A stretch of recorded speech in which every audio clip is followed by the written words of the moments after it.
Une fois encore, bonsoir. Des morts sur la nationale numéro 5, un carambolage survenu plus précisément au lieu dit Loé a donc causé la mort de plusieurs personnes. Des blessés graves sont également enregistrés, une situation dramatique qui a donc causé de nombreux bouchons et on a également pu donc assister à la mobilisation sur le terrain de la gendarmerie nationale ainsi qu'au corps national des sapeurs-pompiers. Frédéric Moutomé et Jamy Yonta.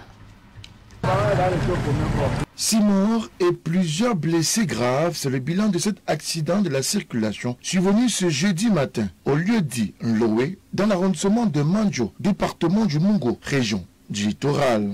Le drame d'une violence extrême qui s'est produit aux premières heures de la matinée met aux prises ce camion-citerne chargé d'huile en partance pour la région de l'Ouest et ce car de transport interurbain appartenant à la compagnie Trésor Voyage parti de Douala pour la région de l'Ouest et un autre petit véhicule.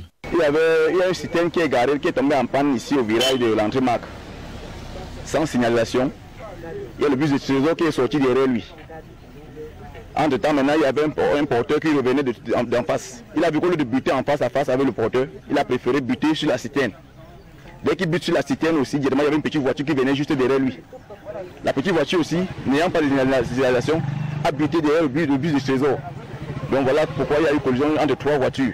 Le choc de l'accident d'une violence extrême va malheureusement produire un trou dans la citerne déversant du même coup sur l'asphalte des centaines de litres d'huile de palme, rendant la circulation impraticable à cet endroit. Vous voyez, jusqu'à présent, la chaussée n'est pas vraiment praticable. On est obligé d'aller à 0 à l'heure pour ne pas se renverser parce qu'actuellement, vous voyez, avec l'huile, toute l'huile qui est sur la chaussée là, ça glisse et ce n'est pas facile.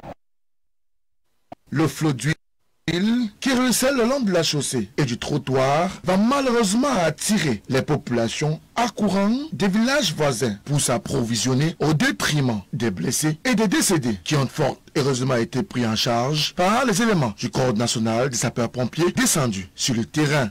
Il y a eu en principe 6 morts déjà, en principe. Bon là, présentement, il y a 3 corps qui viennent d'être extraits par les sapeurs-pompiers. D'autres sont déjà partis.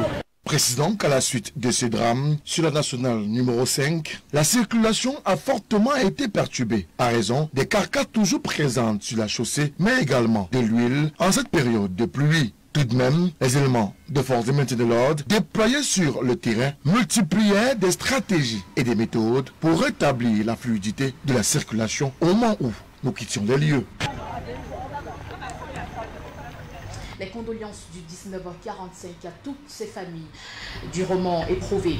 Lutte contre l'insécurité à Garoua, le préfet de la Benoué monte au créneau et tire à boulet rouge sur les chefs traditionnels qu'il a d'ailleurs accusés de complicité, surtout de laxisme implicite. À l'issue d'une réunion de sécurité, l'autorité a saisi donc le prétexte pour interpeller ses auxiliaires d'administration à plus de vigilance et à plus de collaboration pour freiner l'insécurité ambiante. Une fois encore, Frédéric Montamé et Seydou Fonzi. L'insécurité prend des proportions inquiétantes dans la ville de Garoua, chef-lieu de la région du nord du Cameroun. Une situation d'insécurité grandissante et inquiétante qui interpelle au premier chef l'autorité administrative, dont le préfet du département de la Benoué. Dans une réunion initiée pour remédier à ce mal qui cause du tort à ces populations, Oumarou Haman Warbi a fustigé l'inertie de certains chefs traditionnels face à cette insécurité galopante. Ils sont délicats. Aucun d'entre vous n'est ici. Soit on est responsables, ils sont regroupés dans telle raison parce qu'ils sont venus de l'étranger. Ils sont venus de l'étranger, ils avaient disparu, ils sont restés encore en masse, ils se sont installés, ils sont revenus à l'île. Ils sont en masse. Qu'est-ce que vous faites donc si ce n'est que vous avez seulement transformé vos fonctions en fonction d'arracher le terrain, en fonction de tout le temps.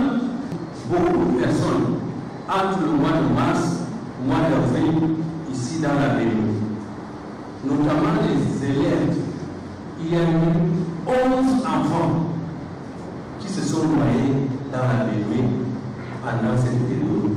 Ce qui m'a amené à tenir une séance de travail avec certains d'entre vous, avec les responsables de sécurité, avec les maires. Regrettant le caractère militaire de la dite concertation, les chefs traditionnels, pointés du doigt par l'autorité administrative, ne manquent pas, à leur tour, d'indexer le préfet du département de la Benoué, qui est davantage administratif qu'au coopératif. Le quartier dispose déjà d'un comité de vigilance qui est encadré par les notables et le quartier est segmenté par secteur. Donc au niveau de la sécurité, le comité de vigilance dans chaque secteur fait son travail à partir de 22 h jusqu'à 6 h du matin pour, n'est-ce pas, essayer d'encadrer tout débordement et tout comportement malveillant constaté. Je pense que nous devrons, comme chef traditionnel, appliquer les décisions du préfet. Parce que il y a tout un désordre qui s'est installé. Toute une anarchie qui s'est installée. Ce qui fait que nous ne nous comprenons même plus. Et dans mon quartier, j'ai mon comité de vigilance avec qui je fais le travail. J'ai des gars qui m'aident à regarder ce qui se passe à chaque fois.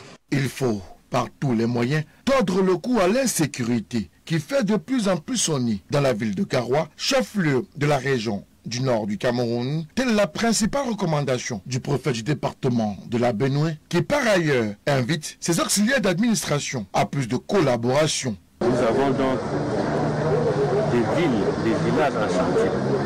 Nous avons la saison de pluie. Nous avons tout ce qu'il faut donc que ces chefs-là se remobilisent pour essayer d'encadrer mieux. Un chef ne doit pas se limiter uniquement aux problèmes fonciers. Ils pensent certains d'entre eux ramener leurs préoccupations uniquement aux fonciers. Quand il y a un problème de terre, il y a d'autres missions. D'encadrement des populations, de veiller à ce que les populations vivent dans la sécurité, en relation avec les responsables des autorités administratives de base que sont les sous-préfets, en relation avec les responsables de sécurité, des forces de défense et de sécurité. C'est ce que nous avons tenu à leur rappeler. Chacune des parties est d'ores et déjà fixée sur son rôle pour définitivement mettre hors d'état de nuire, sinon réduire de manière significative l'insécurité à Garoua. Pour Frédéric Montomé et Seydou Fonzi. Monseigneur Samuel Cléda, il y a quelques jours que le corona a été vaincu. Une sortie de l'évêque, de l'archevêque métropolitain de Douala, diversement appréciée par les habitants de Douala. Reportage signé Raoult Ouattat et Patrick Voignant. Selon Monseigneur Samuel Cléda, archevêque métropolitain de Douala, le Covid-19 est vaincu.